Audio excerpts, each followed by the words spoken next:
Hi, how is everybody? I am live right now. Let me go over here, do a refresh. Let's see who is in the room.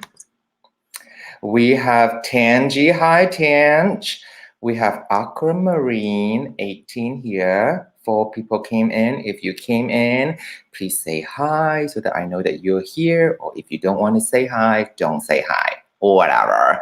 Anywho, okay, so let's jump right in. I'm super excited, and I'm actually a little bit nervous, girl. I'm a little bit nervous because I am interviewing a celebrity today because he's so famous, and I'm like, oh my god, I don't know what to do. But anywho, so this is the last episode of this month of the live interview series on my channel, WAI ASKS. Every single time I say that, I feel like I'm a visco girl.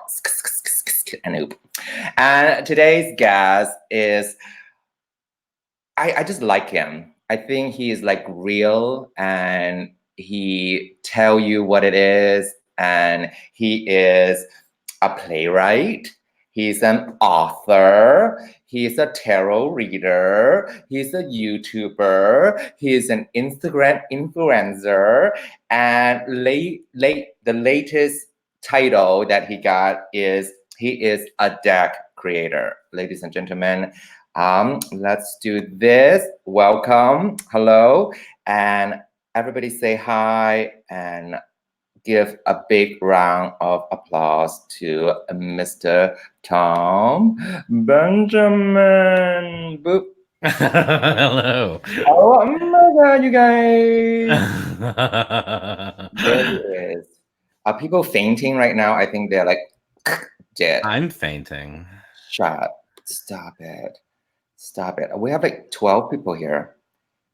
We have 12 people. I'm just going to do like a quick shout out before we dive into the amazing, fabulous, gorgeous conversation today. Maybe we'll get a little controversial. Who knows? So we have Chris Ann here. We have Julianne, Victoria, Tar Apple, Shark Girl. I can never say her name right. Karel Rasia. And of course, Tangi. Heather is here. Hi, Heather Carter is here.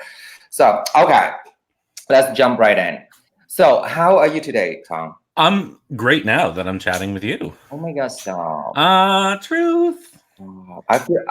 Last night he posted, is it on Facebook or Instagram or like it's all like everything that you're being Barbara Walter by me today. Yes. So I've always wanted to be Barbara Walters. Well, then you should do you should do a live interview series. Oh my god, I'm so bad at the live chats. I don't have like the levels of attention you need to like look here and there, and I'm very, I am happy to leave it to people who have that talent. Okay. So, Tom Benjamin, or okay, your Instagram is Ben Jolivet. Yeah, Jolivet. Jolivet. Yes. So that's your real name. That's my real name. Yeah. So who is Tom? Tom Benjamin. Well, Benjamin's obviously my first name, and Tom is my middle name. That's what I thought. Yeah. A long time ago when I was reading for the American Tarot Association sites, I needed a name that wasn't mine. Mm-hmm. And I've never been like creative in the way of like coming up with a great, I don't know, new agey kind of moniker. So I just said, oh, I'll do this. And it's stuck.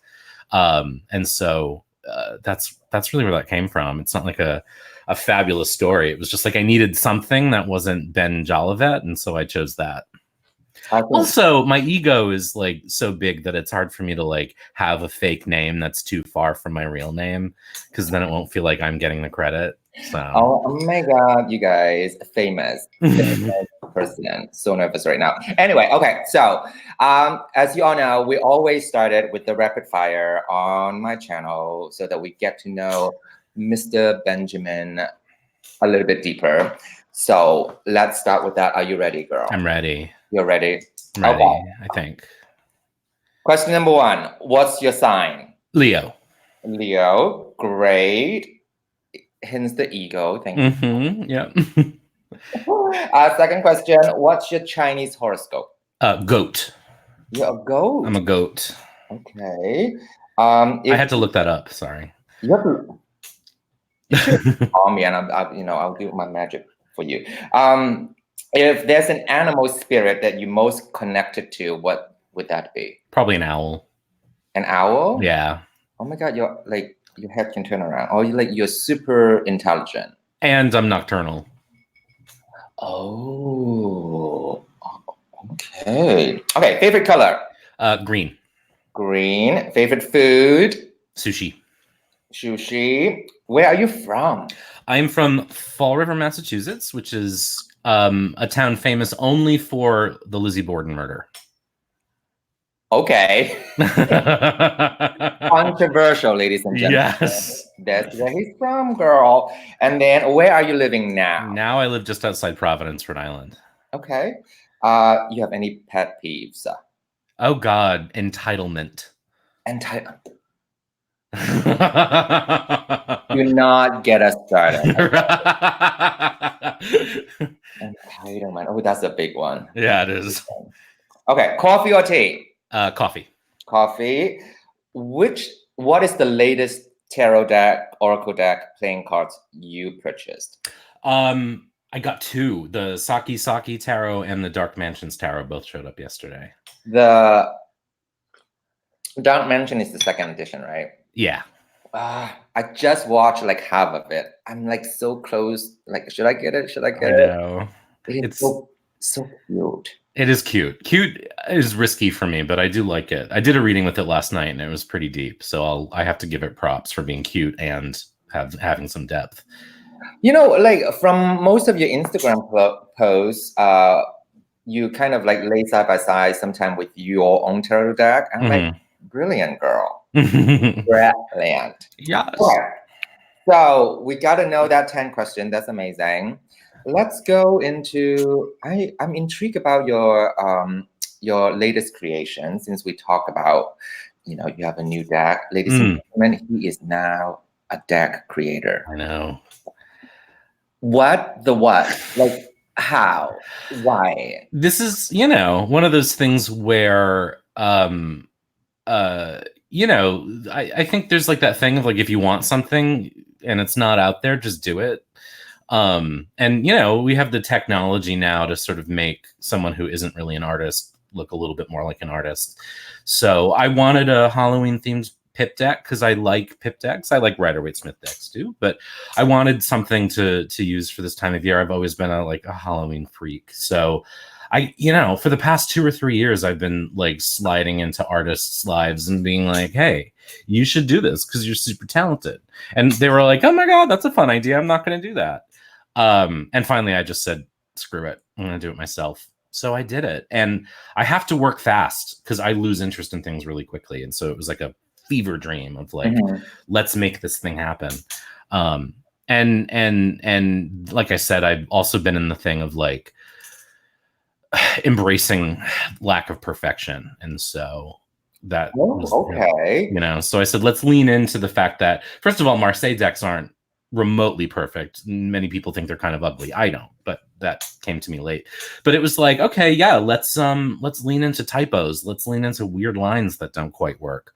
So, and then Colin from Prism and Company was sort of my Sherpa, kind of always there saying, yeah, you can do it. Get it done. I like this. I don't like that. Colin, he is a sweetheart. He's a button. Oh my God. Okay, your deck. I'm going to butcher it because I can. All right. Yeah. Tarot de Marseille, de la Toussaint. Yeah. Is that right? That's close. You say it, girl. Veille de la Toussaint. Veille de Toussaint. I have it, girl. Yay! I'm so excited. It's so cute though, girl. Thank you. This little bed. Is it a bed? It's a bed. Yeah.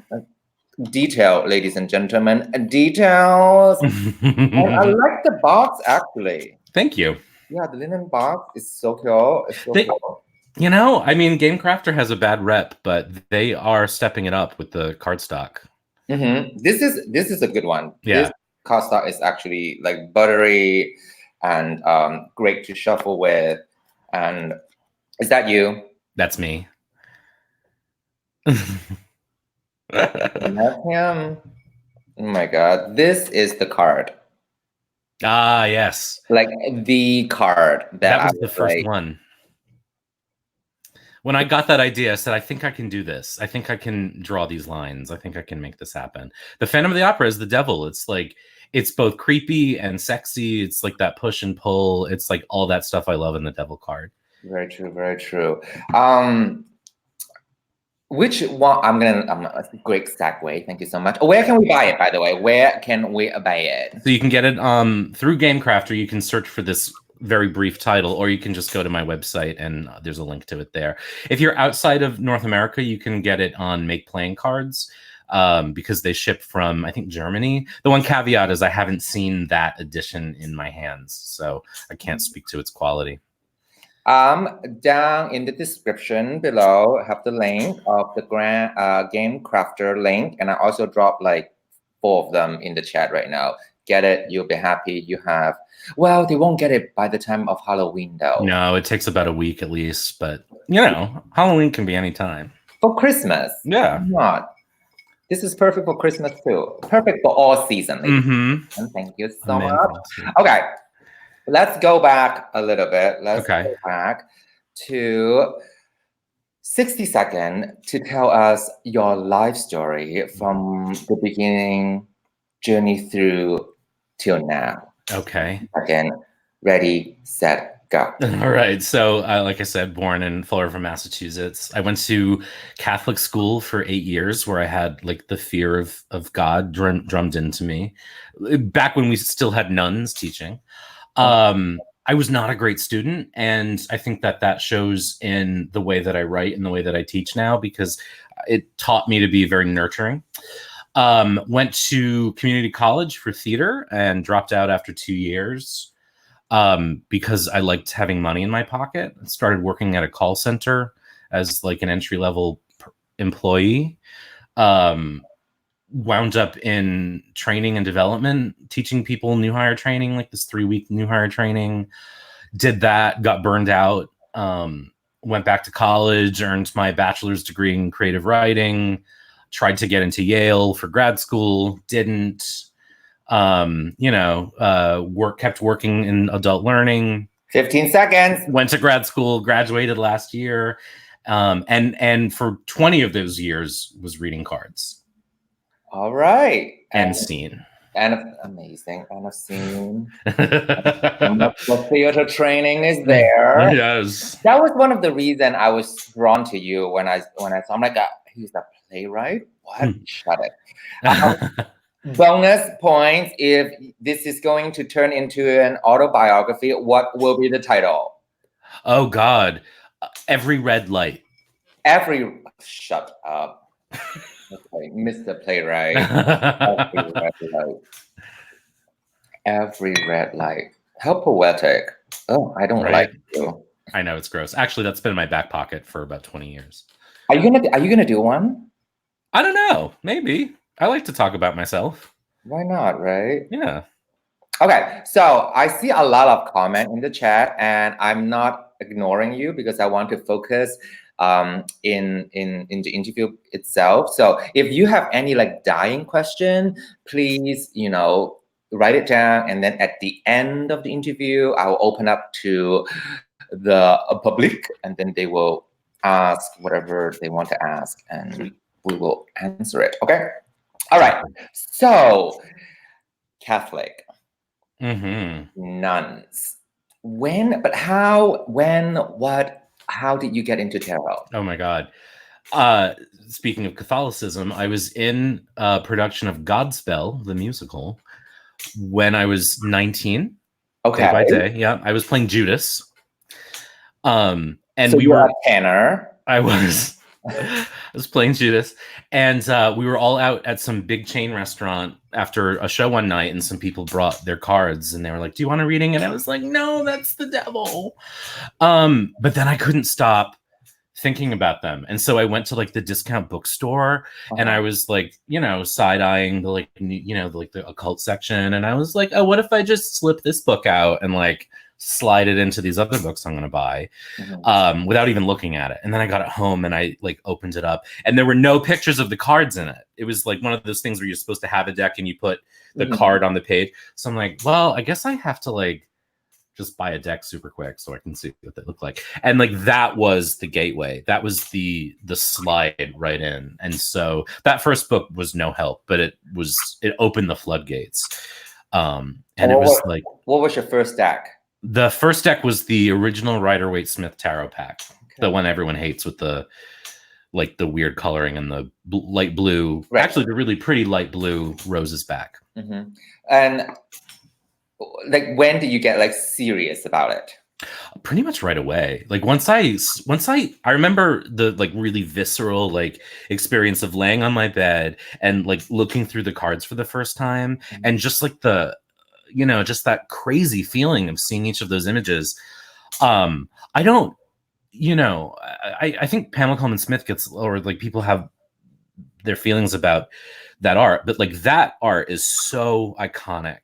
And I still remember the feeling I felt when I saw each one of them. And it was like, I was hooked. It was like something I had always had, but didn't know I was missing. And it was like immediately it was an onslaught of like, let me find a book to learn, let me buy all the decks. It was love at first sight.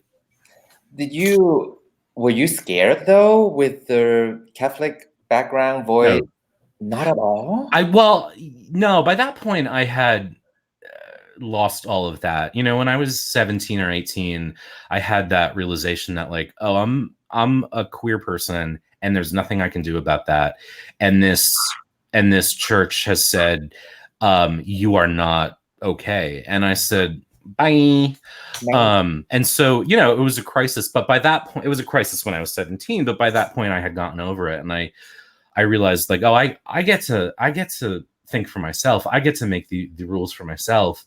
And what I realized pretty quickly was that, when you are in a church where there are leaders who are the conduit between you and whatever the divine is, you're separated from the conversation. You are working through a translator. But tarot made me go, oh, wait, I can do that directly. I can have that conversation without an intermediary. And I don't have to be passive in my own life. I can have an active engagement in my own life. And so it was a moment where I realized like, I didn't just have to be done to. I could be a verb, I could act, I could make choices. And that was formative. It was a big change in my way of thinking, because I think I don't know if the church teaches this or if I just absorbed it, but that I was at the mercy of whatever fate had in store for me. But I discovered that wasn't true. And reading tarot was the first step into realizing that I could be an active participant in my own life. So no, I wasn't scared. I was, mortality is always, I'm like, oh my God, what if this tells me I'm going to die? But whatever, we're all gonna, so. Well, do you still like, okay, if I ask you what is your religion or spirituality, like what would you say? It's like a salad of all these things that I've had the benefit of coming into contact with. So for example, shortly after getting into tarot, I started reading Scott Cunningham's books. And so there was a lot in Scott Cunningham that felt real. And then there was my therapist, who I started seeing early in my 20s, was once a Buddhist monk. And so he brought Thich Nhat Hanh into my world, and Pema Chodron. And so, and then I would learn things from relatives about, my family goes back to Canada. We have people who are still there who are First Nations. And, it's like everyone says that. I think everyone, because look, I mean, the colonizers were everywhere. I think we all have that if you're white in the United States. But so I would hear stories through that. And, I guess I sort of appropriated everywhere into this still forming cosmology that I don't really have a name for and I don't fully understand. I just know when something pings and I'm like, okay, yeah, that feels like truth to me. And so I always call it a salad because that's what it feels like. It's just all these ingredients that come up and that feel right somehow. Beautiful, beautiful. So you would say yourself you are self-taught. Yes.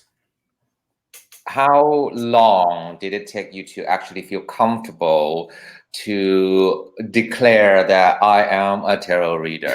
That's a good question. I don't know that it happened any earlier than 3 or 4 years ago. I mean, I've been reading for 20 years, but I don't think I felt in my skin until 3 or 4 years ago, I think. And why is that? I am always hesitant of people who announce themselves as something without having earned it, which is a bias on my part. It's not really fair, but I do. I once had someone say to me, "Look, hey, there's no expert like a novice." And what they meant was like nobody thinks they know more about something than someone who has just discovered it. And I think that that's that comes from our excitement and our like joy in discovering something. But I'm very self-conscious in a lot of ways. And I never want someone to be able to point to me and say, no, you are not that thing you think you are. And so it took me a while before I was able to sort of own it. And part of it was having a channel, and part of it was working with people who wanted me to mentor them. And I realized like, oh, I actually do have this thing that I'm good at. I think, I don't know. I think even there are times today where I feel like, oh, I'm a fraud. I should hang up my desk. I mean, I have that feeling as an actor also. What am I doing, right? Oh, yeah. The initial, like, I don't know, the initial reaction or the initial impulse is theirs. I have to trust it. It's what it is, right? Yeah. Do you have doubt on your ability of reading? Not as much as I used to, because I've learned to redefine what a successful reading is. I used to think it was that you made a prediction and it came true, but I've learned that there are so many variables at play in life that may or may not matter. I think what I've learned is that, and I think I learned this in part from reading and taking a class with Camellia Elias, is that what matters more than that you came up with an accurate prediction is that you came up with an answer that is inevitable given the question and the cards. And that I feel like I've done my job when I have done a spread and I have drawn a logical line between whatever the context is and the cards on the table. And while I still sometimes like get off on the idea when people are like, oh my God, that was so right on. What I've learned to try to do is make it more about what I view as my job, which is to come up with a clear, useful answer based on the context. And that has helped me feel less doubts.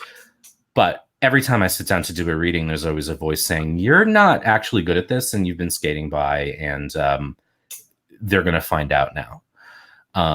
And I have to sort of still that and say, okay, if I'm thinking about that, I'm thinking about me. And what I'm not thinking about is the reading. And the reading isn't about me. How, for all the young reader like myself, thank you so much. Did you practice by giving people reading, or like how do you develop that skill? I was lucky. I think it's still around. I don't know if it is, but when I started, which would have been around 1998, 1999, the American Tarot Association was kind of at its heyday. And I found them, and they had the free reading sites, and that was a great way to practice. I probably started before I was a little bit before I was ready, but you had a mentor who would sort of check up on your readings, and you just did it. But you weren't charging anybody, and you weren't, so it was clear in the branding that this is a way for people to practice and develop this skill.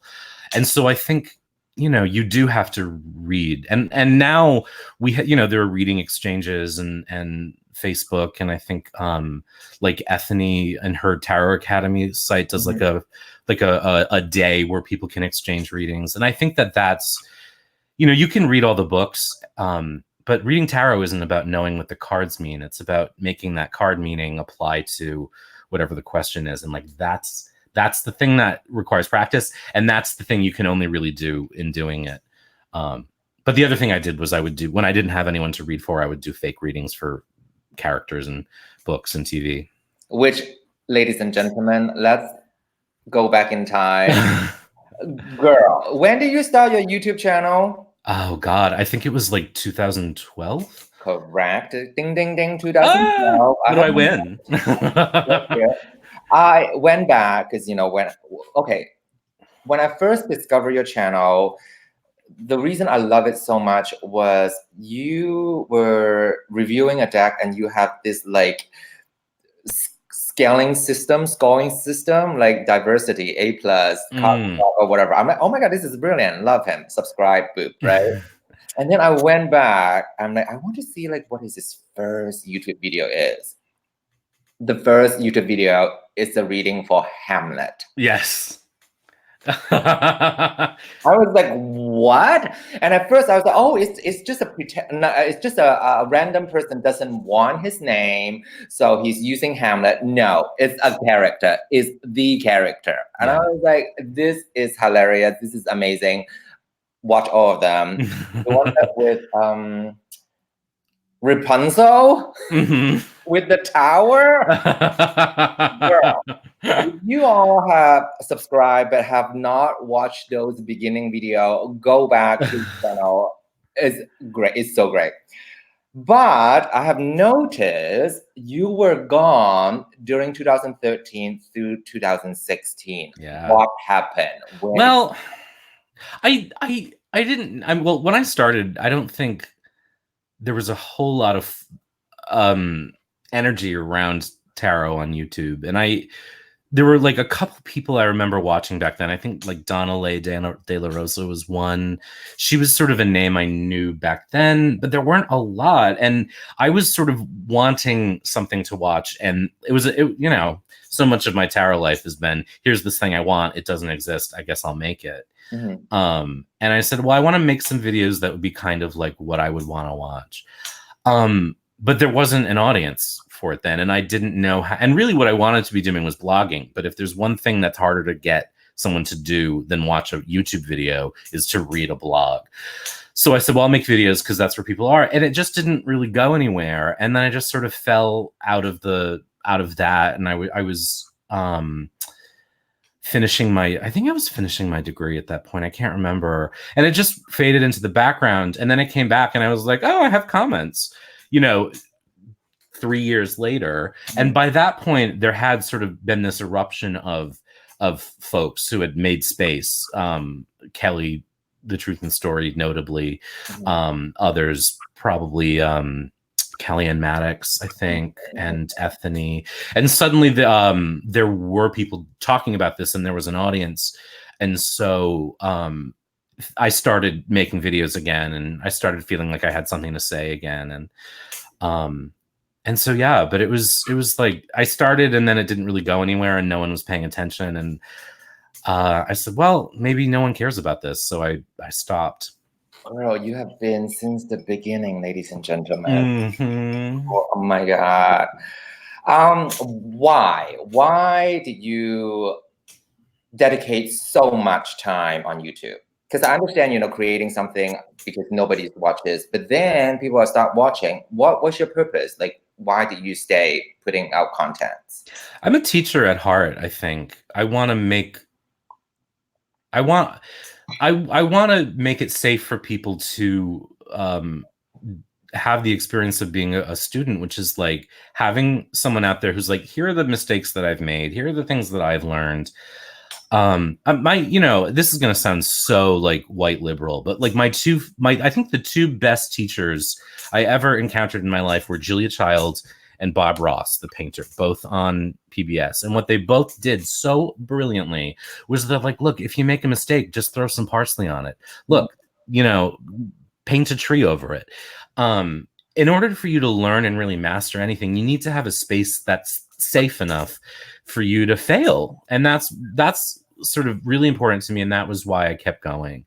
And honestly, if I had my way, that's all I would do on my channel. I never really meant to do unboxings or reviews. It was just like, that was a thing to sort of fill the space between storing up the ideas to do a tips video or a lesson or something like that. And people like them. And I have obviously opinions. So, but yeah, no, it really was about this thing that I really love. I mean, I'm a cynic by nature. So the fact that I read tarot and believe that it works is big, because it takes a lot to convince me of something. Mm-hmm. But yeah, no, I mean, it really is just about making space for folks to learn and feel like they have someone who they can look at. And I try not to make myself, like the guru or the leader, and to say, look, I'm flawed, I screw up. I have all these things that I think you should do, but that doesn't mean I always do them. Mm-hmm. Sometimes in the heat of the moment, I forget the core thing of like, make a good reading is about answering the question logically. So, but yeah, I mean, that was kind of a circuitous answer for an easy question. But have you ever feel discouraged with the YouTube? Or like, yes, I have, because it's tough. It's tough to feel. There are days where like you make something you're really proud of and it gets like 5 dislikes, and someone's like, you're a fat gay alcoholic, you know what I mean? And you're like, yeah, obviously, but like, did you have to point it out? You know what I mean? Like, there are days where that happens, and I think the internet makes it so safe for assholes to like mm-hmm. feel themselves and feel their fantasy, and like, yes. And then there are other days where I'm like, I wish my audience were a little bit bigger or whatever. But like, here's the thing. And I guess this is advice for anyone who's making videos or who's starting out. Like, there is no audience that will ever be big enough. There is no, once you get to a certain point, it's like, okay, I've got to that level. Now I need to get to this next level. Mm-hmm. And so rather than enjoying whatever it is you have, you are always waiting to get to the next better thing. And that's the thing I need to remind myself of a lot. Luckily, I have friends who remind me of that. And I'm lucky in that, like, folks like you and Colin and a handful of folks I can see who are in the room right now, we've connected and we've made these like connections with each other. And that is really what it's about. So on days when I get discouraged, there's almost always someone out there to say, hey, reality check. You're lucky and you have an audience, and you have, even if you only had 10 people, the 10 people that you have are like people who you really engage with. And that's the thing. And so, yes, I do get discouraged sometimes because I am a Leo and I want to be loved, but luckily I have grounding influences around me to like snap out of it. That's such a good point though. Like, sometimes I just I don't want to say lose the joy out of it, but you know what I'm saying? Like, I'm like, oh, this is such a fun video. It's an important topic. It's like 4 views. You're like, I guess. I know. You know what I'm saying? And so you are a teacher. When you say you are a teacher, you teach what? Well, so my day job is adult learning. So I work in corporate training, mm-hmm. and my gig in that is to make complex topics like sexual harassment, available to everybody. I work in compliance training, and what I learned early on is that I mentioned like in my little 60-second bio that I wasn't a good student, and I wasn't a good student because there was like this one size fits all approach to how kids learn. It's still prevalent in American education. Mm-hmm. But when you can light someone up and give them the confidence to play and fail and learn, I love that. And I love that because I didn't have it. And so I think I think the reason I fell into adult learning was that I think I take that into sexual harassment training as much as I take it into tarot.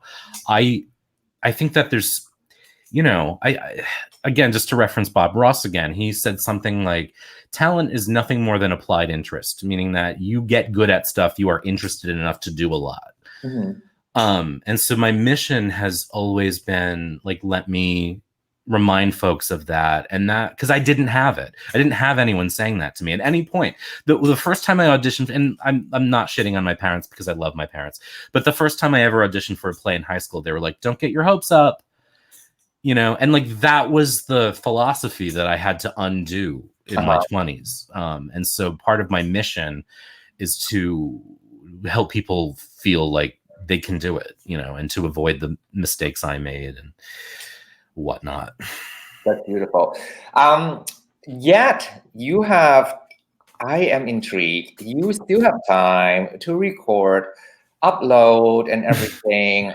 Walk us through your daily routine. Tell us how what your day is. Oh God, I am the least routine human on the planet. Okay. But so you know, if it's a gym day, then I wake up at 6 a.m. and resent everything, and then spend 30 minutes resenting the elliptical machine. And then I try to go to work as early as I can so that I can kind of beat traffic. And I'm really lucky. I was in a job that was not, it had gotten kind of toxic in the environment. And so I just moved to a new company and I work with really great people. And so we have fun. Some days I work from home, some days I go into the office, and then I get home from work, and really like what happens next is based on how much energy I have left. And I tend to like, if I'm going to record a video, it's usually going to be super late at night. And you can tell that I've gotten really slap happy in some of my videos because it's like 1 a.m. Like I said, on Nocturnal, I would stay up all night if I could, but obviously I have a day job. So usually my videos are made on the edge of exhaustion. And the ones that the walkthroughs usually are. The ones that aren't are the ones where I'm doing like this or where I'm doing like tips and techniques. Those are the ones I really need to think about. Those take a few days to kind of let brew. And then when I have time, I write. And that's, I mean, straight up, that's been a struggle for me lately is like, I'm not 20 anymore. I am tired when I get out of work. There's dinner to be made. There's dishes to be done. And it's hard after sitting at a desk all day to sit down and say, okay, I'm going to write some more. And I'm trying to figure out that balance. I don't have it yet. Luckily, this almost never feels like work. And so whether it's a client reading or a video, that's always an escape for me. It's like cooking, you know, I love to cook. And that's a thing that generally, unless my perfectionism kicks in, allows me space to just sort of come as close to I can to mindfulness, you know. For, you know, this is what I struggle also. Like, I don't want to say reward, right? So when you spend so much time on YouTube, you know, making content or whatever, what is the reward for you for real? It really is those moments where someone is like, this is what I needed to hear today. That, and I'm lucky because I hear that enough to sustain my belief in it. I really am thankful when folks tell me that, but that really is, because that to me is like I've made that connection with someone. I've unlocked a door, really helped them unlock a door, and that really is, you know, people. You know, I'll occasionally get folks who are like, "Oh my God, you're so cute," or "Oh my God, you're so funny." That definitely tickles my ego. But when someone's like, "This is exactly what I needed to hear right now," I just, you know, my heart sings. Whee! Yeah. You are a writer, even though, you know, you publish a book, which is Tarot on Earth. Why? How did you have time? Please tell us. So the physical writing of that book happened pretty fast, but the work that made it up was about 2 or 3 years of teaching myself how to read in this particular way. A couple things happened that got me fired up. And one was that tarot had started earning a reputation as kind of less precise and less practical than, say, Lenormand or Kipper. And I thought, no, like, yes, it can be mushy, but it doesn't have to be. And I think tarot is whatever we make it. And what it has become is that. And so I said, no, it can be precise. It can be down to earth. It can be anything you want it to be. And you can have all those tools in your toolbox. And so it was me kind of teaching myself how to read that way. And basically what I did was I realized, like, maybe there are other people out there who are curious about doing this. And so I took things that I had done and things that I wished I had done and put them together. And then that became Tarot on Earth. And then because it is such an active workbook, I also wanted to have those essays, those like essays that break up the chapters, to say, okay, like, yes, you're doing most of this work on your own. And now here are some things that I've learned or that I think about tarot or divination or anything else. So it probably took me about 4 months to do like the first draft. But that was after a few years of really compiling and putting myself through that work. And there's some evidence of it on my channel. You can see like the numerology stuff I talked about. I was doing that there.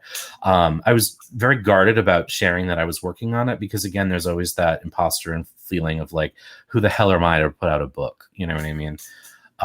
But I'm pretty proud of it. I know it's definitely not for everybody, and it's definitely like an exhaustive lift. If you really go through that, it's a boot camp. But I guarantee that if you do, you will be a better reader at the end of it, because I came out the other side of it being a better reader. Were you ever scared to start that book? Or you were just gung-ho, I'm going to do this? I think by the time I got the idea, the electricity of it sort of carried me through. And it was like that with the deck. It's like that when I write, when I'm working on a play or anything else, usually some kind of, it's how I think about the magician. You suddenly become a conduit for energy and you're really just sort of stepping back and letting it happen. And that was what happened with that. And I have to work quickly because if I pause, that's when doubt comes in. And that's when I'm like, no, you're a fraud. No, you can't do that. No, you don't have the energy. No one wants to read this. No one cares what you think. So I have to move fast so that I don't let those voices come in and screw with me. Have you ever, I'm sure you have moments of those, you're a fraud. This is not going to be a good book. Your deck poo. What helps you through those moments? Friends usually. And, I have, my moods are cyclical. So eventually it fades, or I'll get feedback. It's usually, though, I have to bounce my feelings off of somebody. And I'm really, really lucky because there's inevitably someone out there who's like, hey, look, we all have shitty days. I was at the reader studio. The first time I went to the reader studio, I was reading for someone and I just went blank. Like I just couldn't do it because I was so intimidated by the fact that like Benabel Webb was sitting behind me and Rachel Pollack was about to get up and speak, and and I was like, what am I doing here? And my friend said, just say what the cards look like. And it was, like you can do this. You know how to do this. So it's almost always someone who is there to say, again, it's like that snap out of it moment. Someone is always there lovingly to slap me and say, look, your feelings are valid and cut the crap, and I'm very lucky to have people in my life who do that. Do you have any like big hopes and dream for your tarot career? I know that you're giving reading to people, which is, a great, helping the universe, helping everybody else. Like, do you have any like big epic dreams for your tarot career? I do want to write another book or several. I've been flirting with some different ideas. I really would love to teach live hands-on workshops. That is such a satisfying experience. I have taught playwriting workshops that way in the past and really love it. My life doesn't really allow for that right now, but I'm hoping at some point that space will open up and I can get folks in a room and we can play together. So that's a big goal for me. But I don't have the ambition of like my whole life being doing readings or even teaching tarot, because I feel like that's a really good way to get burned out. And I did a video a while ago about like thinking about the things about going pro, and that's one thing I think you have to really be thoughtful about, is like, don't let this thing you love become such an obligation that you resent it. And so I don't ever want that to happen, but I would like it to be a bigger part of my daily life. I you know, I don't push my shop on Etsy. I will sometimes throw it up on Instagram. I don't go overboard to sort of build that business. But I think about sort of carving out some time to do that, only because I would like to do it more often, because I really enjoy it, you know. So, but I think the big thing for me would be to like do workshops in person and watch the face-to-face moment where it clicks for someone. It's like my favorite thing. It's really sexy to watch someone get it, and I love that. Beautiful, beautiful. Then let's leave tarot behind a little bit. You have a degree for playwriting. What's your hopes and dream for that area? Oh God, that I want to be famous for. Like, my God,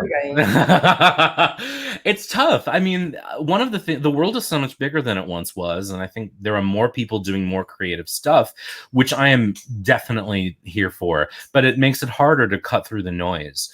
And so you know, lately I've been a bit down in the dumps. The euphoria of grad school for anything creative is that you get to play with brilliant people and teachers and friends, and you get a lot of opportunity out of that. And then you graduate and it's sort of like, you know, and a lot of that opportunity dries up. And then you're like, okay, now I have to make my own opportunities. And that's the thing for me, has been like, where do I get the energy to make that happen? And I haven't been able to find it, but I still write. You know, I really would love to. If I could do anything in the world, I would teach in college. I just, you know, anyone who has friends who teach in colleges know that's not a wage you can live on. You know, it's just not, especially if you have student debt from getting 2 degrees. So, but when I taught workshops, I always used to say, look, success isn't Broadway. Success is getting your work in front of people who love it and appreciate it. And I do believe that. I just haven't learned that lesson myself yet, you know? So it's a struggle. Well, you know, the whole theater world, that is a struggle itself, you know. If this is going to be a tough choice, a very tough choice, playwriting, tarot reading, or tarot in general, teaching, reading, YouTubing, and your daily job, helping, you know, teaching in adult learning. If you have to choose one, that is always going to depend on my mood on any given day. I think that the world has, and I mean, my world has been more receptive to what I make in tarot than really anything else I do.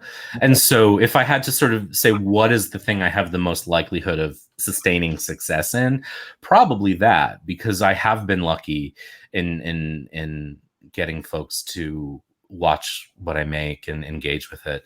And I think that partly is just a side effect of the way that it works on YouTube. But I don't, you know, I would say that today. I mean, I am a storyteller at heart. All of those things. I said I was a teacher at heart, and part of that is being a storyteller.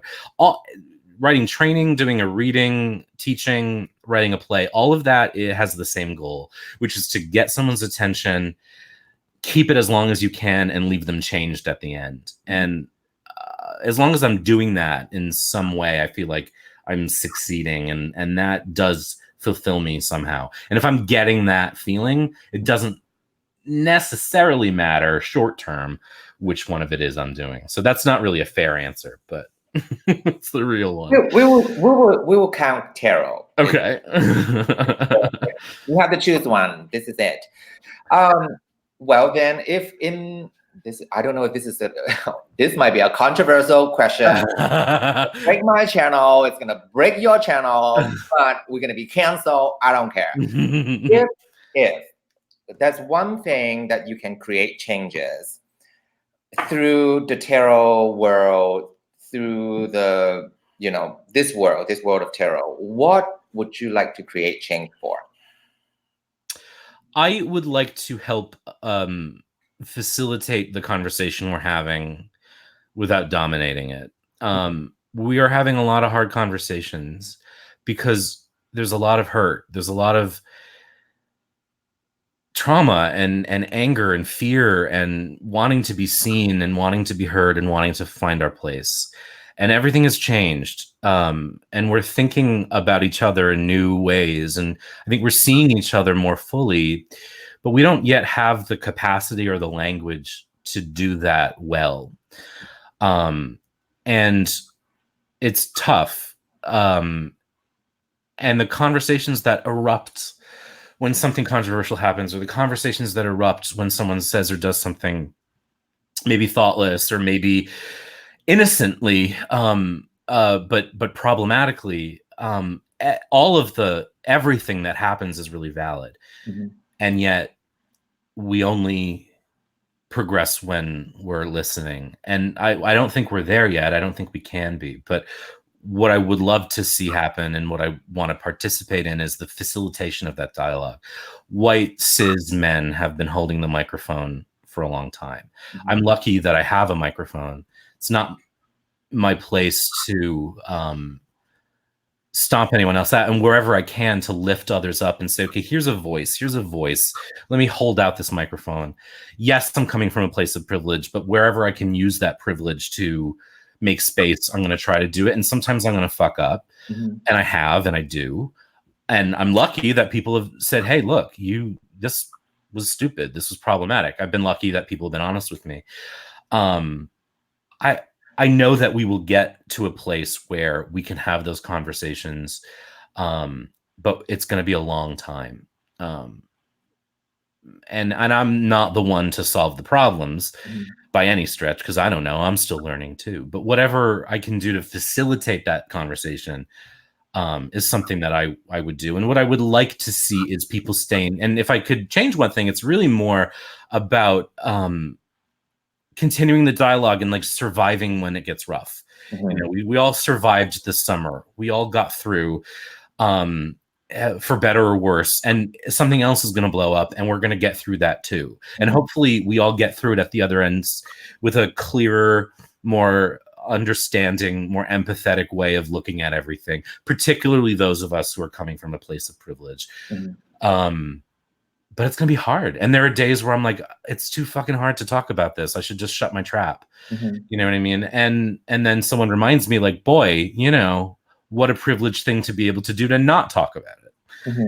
And so we make mistakes and we move on and we try again. And hopefully at the end of the conversation, we're still there to recenter and understand. And so, yeah, I mean, that was, again, kind of a long-winded, pretentious way of saying I want to participate in the continuance. I want to help us find language to talk about things we don't have language for right now. Which I appreciate. That's one thing that drawn me to your channel so much, is the somewhat unapologetic way of saying, this is what I feel. This is, these are the representation that I see is lacking. This is my point of view coming from, you as a white man, which is, it's good to hear for me being a minority, right? And you being a queer also. I just feel like there is common ground for me, that I feel like I'm connected to you somehow. And the idea of someone that are willing to stand up and right or wrong, but still willing to take the bullet if he's wrong, and he's just gonna, like, you know what, here I am, shoot me down, whatever. That is refreshing in a way. So I appreciate that, and I want to thank you for that. Thank you. Yep. Okay, so this is kind of heavy, and it's not really my brand on my channel. Well, it is my brand, thank you. Read through all the funny stuff in this jam right here. So we talk about your playwriting, we talk about your book, we talk about your YouTube live, we talk about you being a reader, and we talk about your deck. I think that's pretty much it. Do you? What about your personal life? Like, do you still have time to take care of your personal life in the midst? This is one thing that I struggle with sometimes. I feel like, yes, I do love, bringing happiness to my YouTube family, my YouTube, followers, and I'm an actor, I'm a flight attendant, and yet I'm seeing my friends. But at the same time, I wish I have like 30 hours a day and instead of 24. Mm-hmm. What about you? Like, how do you balance everything, or you don't balance everything and say balance? I don't balance everything, but I do. I am like imbalanced in a balanced way. Like my like I will go weeks without seeing my friends, but then I'll see a bunch of them all at once. Mm-hmm. So it's I'm such an introvert that, even if I didn't have this and my job and my writing, that it's hard for me to like make myself go out. Or, I still hold from my childhood that thing of like, if I ask my friend to do something, they're going to say no because they don't really like me. So, you know what I mean? Like all of that insecure stuff that we still deal with. So, no, I'm totally imbalanced. I do not have any like clear method for managing my social life. Well, which is like mind-boggling. Yet you still yet you wrote a book, yet you create a deck and continuously to put content on YouTube. I now I feel like I'm a poo. Like thanks for making me feel like a poo. But this deck, I love it so much. So okay, this is like a funny inside joke, ladies and gentlemen. We are filling you in right now. So I am like hardcore RWS, like lover, love it, love it. And then Colin over at the Prism and Company on YouTube and the creator of the Ocean Dry Tarot. He is so I can never say it, fourth reader. And you, Mr. Tom Benjamin, what is your favorite style? Well, obviously I love Marseille and Pip style decks. I do. Yes. I can't. Marseille, like that scares me. That intimidates me. I'm like, I don't know. That's what you should. For real, I would so take a class. Like if you teach like a Marseille class, I'd be like, I'm right there. I think about it a lot. If I get to a point in my life where I can find balance, then that is something I would do. But I encourage folks, like it's a really useful, it's just another layer of skill that you have that you can use. I still read with Rider-Waite-Smith decks all the time because I love those too. It's like there's so much. It's like you can't ever choose one, and why you don't have to. But I did find that learning that method and learning like the numerology of element plus number did help me. And sometimes I fall back on that in a really bad way and I get lazy and I have to remind myself like it's more than just that, Mm-hmm. Although, like, I'm so jealous of people who are like, oh, yeah, I only use one deck. I only use the Jean Dodal Marseille, and that's it. Or I only use the Rider-Waite-Smith. There's something really attractive to me about the idea of only having one and only working with that, but I'm too much of a deck whore. I just can't. Ladies and gentlemen in the room, if you think that me, Colin, and Tom Benjamin will do like a 3-style reading at the same time live, please drop it a heart in the comment. That would be fun. I will have to force them both. Oh my God, you guys. Okay, so it's an hour already. I think we should open it up. I don't think I have any more questions. Do I have any more questions? Clearly, you are out of the closet in many ways.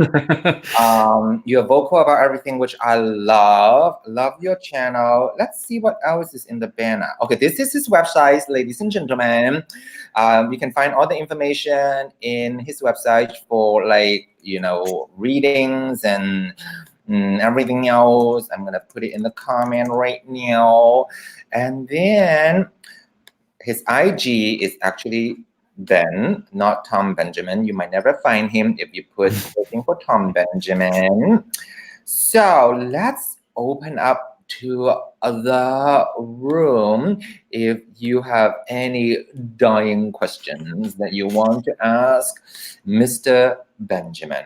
Oh my God, they're jumping in like right now, right? We might not get through all of them because we have like 38 people in the room. We might have to spend like 6 hours in here, which we're not gonna do. Question number 1. What was the best reading you've ever had and what made it the best? So let's answer that. Oh, that's a tough one. I've had a lot. I mean, I shouldn't even say this. I've said it on my channel, though. I've had a lot of bad readings.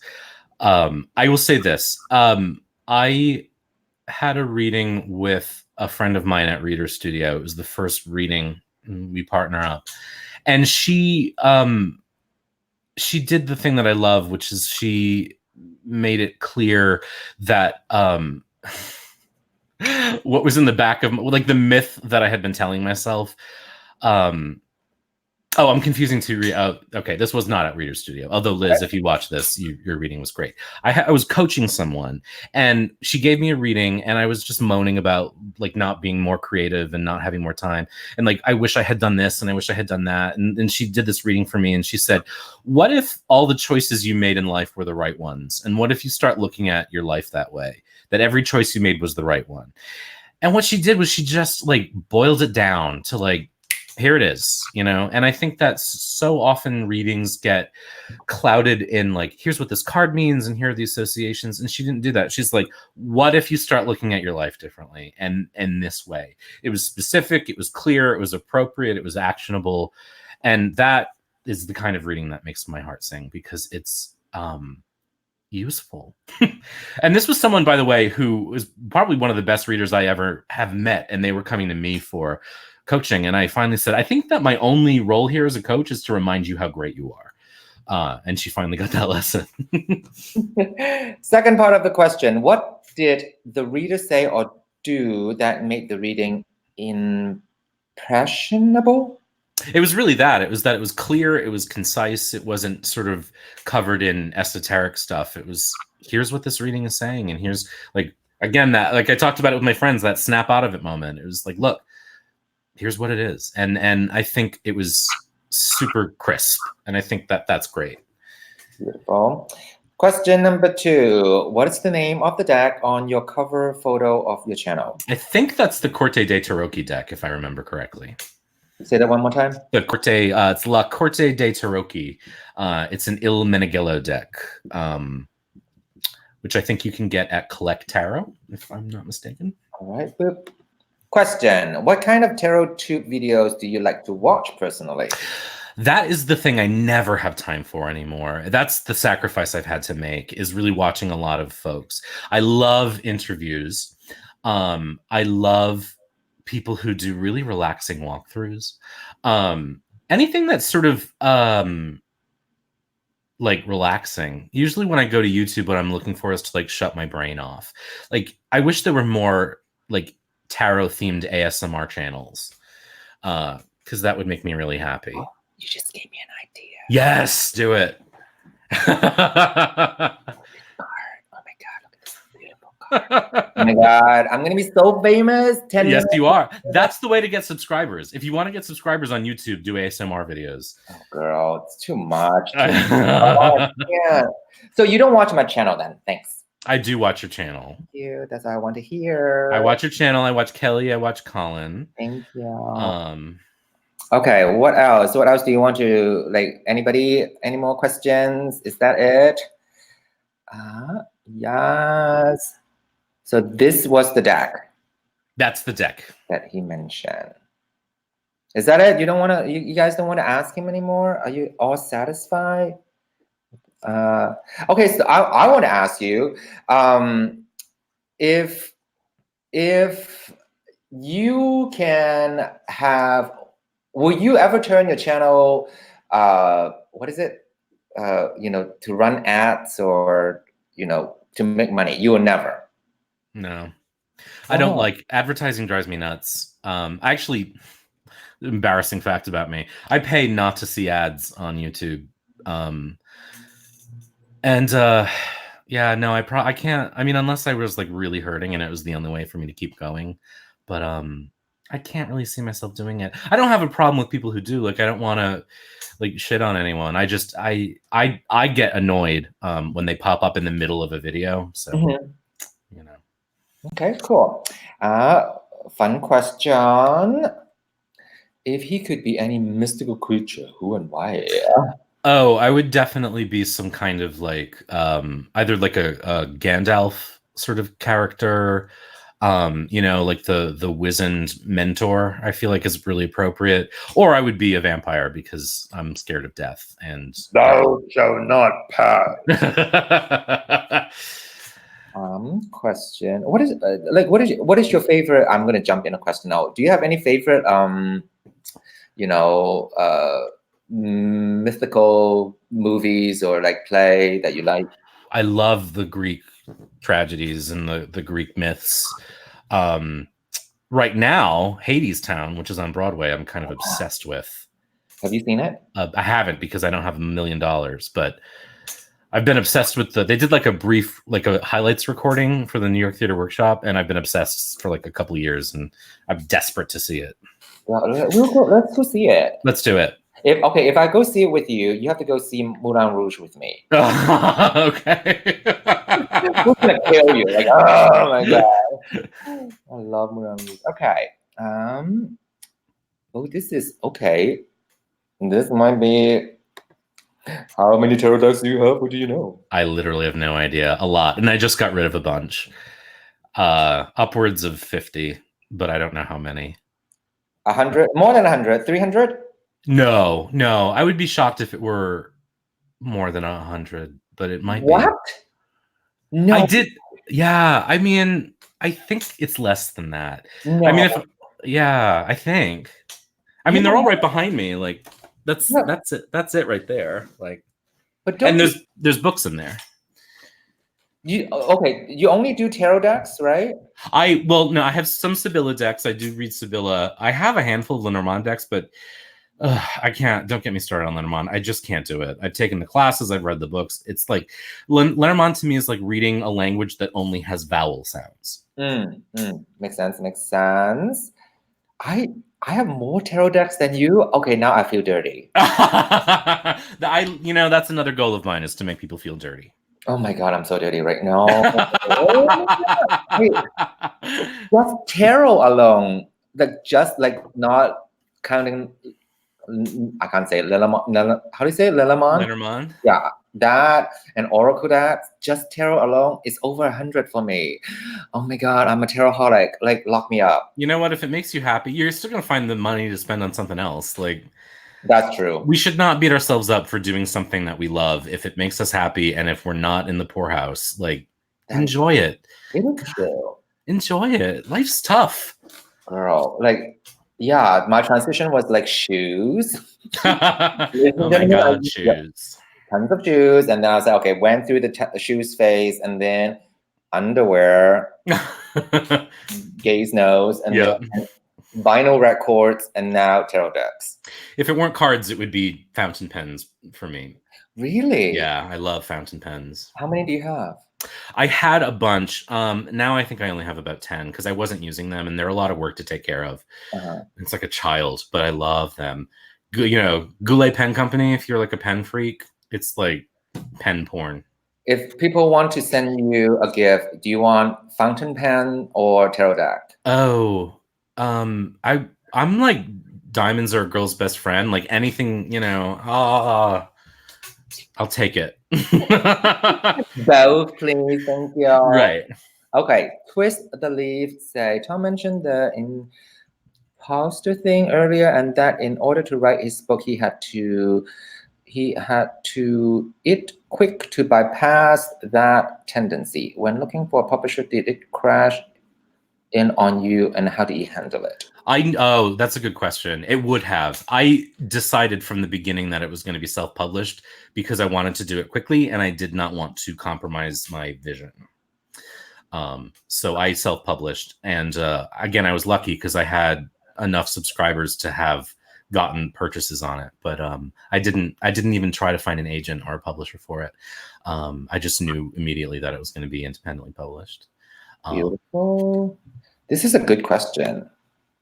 Do you use tarot as the playwright? Hi, Elron. No, I don't. I've tried, but I've used it in writing classes to like start people thinking. We'll draw a card, and I'll say, "Okay, write." I've tried to do that for myself, but it hasn't really worked. But it's a similar skill. I really would love to write a play. I was telling Colin this the other day, where you could shuffle the scenes like a tarot deck and it would still tell a story. I just haven't figured out the math of how that would work. But nothing linked to tarot, just the format itself. Yeah, not yet. It's always been in the back of my head, and someday I hope to do it, but I haven't figured it out yet. Please do it, because you have an Asian actor here desperate for work. You'll star. Oh my God, you guys got a job. Everybody hear it now. Yep. Of that show. I'm ready for my close-up, Mr. DeMel. Do you miss the Bradley? Tammy Pie bought my Brady Tarot. I do not. I think it's beautiful, but the giant keywords gave me sadness. Okay, next. If you could have a deck created based on favorite story, film, movie, what would it be? Ooh, that's a good one.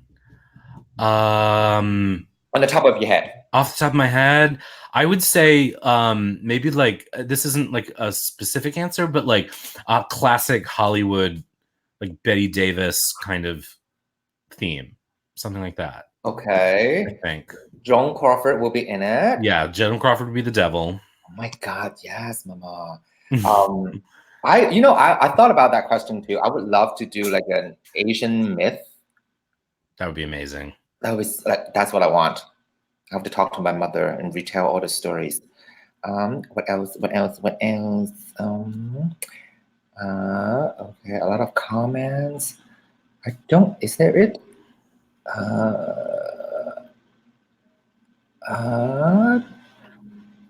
I think that's it. There's a compliment from Chris Ann. I don't know. That always means a lot to me, and it really does. I'm not very good at showing that. You know, I'm a New Englander and a Leo, but that really makes me really happy. Side note, do you believe in astrology? I don't know a whole lot about it because like I started reading about it and there's so much, but I had my chart done and I thought this makes a lot of sense. So there's something to it, and why shouldn't it? You know what I mean? We know that the moon pulls on the Earth because we can see it in the oceans. So why shouldn't the rest of the planets have an impact on us? Okay. Last chance, ladies and gentlemen. Comments, questions, show your love, what your desire, if you have any request, nothing dirty. I mean, you know. They're always available. I like your book, Tarot. Thank you. KP. Okay, now I have to order it. I'm horrible. I have to order it. It's not a book that you sit down and read. And so I don't expect people, because it's a workbook and it's really meant to put you through the ringer. So the essays you can sit down and read, but it's not like there's no descriptions of cards or that sort of thing. It's very much like, here's an activity, do it, and then do this other activity based on it. So, if you get around to deciding you want to learn to read with pip decks, and you mentioned a class, if I were teaching a class, Tarot on Earth would be the class I would teach. Okay, after this interview, I'm going to talk to you, and I'm going to be the producer. We're going to do social media. We're going to do a campaign. It's going to be fabulous. Everybody's going to join in. Oh my God, famous. You're going to quit your job. That's one thing I always thought about, though. Like, what my YouTube channel is going to go. Like, I don't know. Like, the idea of it, like, seems fabulous and exotic, but then the idea also, like, I have to make content every, like, I'm like, oh my God, Yikes. I know. I mean, if you want to build an audience fast, you do have to be pretty right. But if you do what I did and you don't care and it takes you 10 years, then, you can enjoy it a little bit. But I think you do have to. But I think you're doing something really cool, which is like opening the door to folks. Hosting live chats is a really good way to get people engaged. And if you look at the folks who host live chats, they do have a much bigger audience than those of us who don't. I've tried it. It's just I'm too monofocused. I can't do it. Leave it to me. Thanks. I shall. Okay. All right. I think that's it. Is there anything else?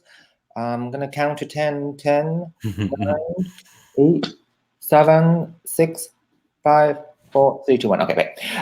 You have earned it, ladies and gentlemen. I'm going to click this boop. The amazing, the beautiful, the gorgeous, fabulous Tom Benjamin, playwright, author, YouTuber, tarot reader, deck creator, teacher, amazing, gorgeous yumminess. We might do another interview of part 2 and really talk about like controversial issues. We might have to we'll plan that. You want to bait me into saying something that gets me in trouble? No, I don't think so. If we say something controversial, we might get 1 million subscribers now. That's true. But then what is the use for you though? You don't monetize, then no. Attention. Okay, Leo. My God. All right. You have earned it, Mr. Tom Benjamin. 30 seconds of your time. Whatever you want to do is all yours. You can do a reading. You can just sit there and look at the screen. You can do, plug your deck, your whatever. 30 seconds is all yours. Okay. Well, my 30 seconds I decided to spend in thanking you for welcoming me to do this because it's very generous. It's very validating to know that stuff I've made has connected with you personally. All the people in the chat, but I mean you. And I think highlighting folks like Colin and the other people that you're chatting with is great, and making space for people. I think a lot of times YouTube can be about me, and you're doing us. Mm-hmm. And I think that us is something we really need right now. So I say to you, bravo, and good on you for making an us space. Oh, I think that's fantastic.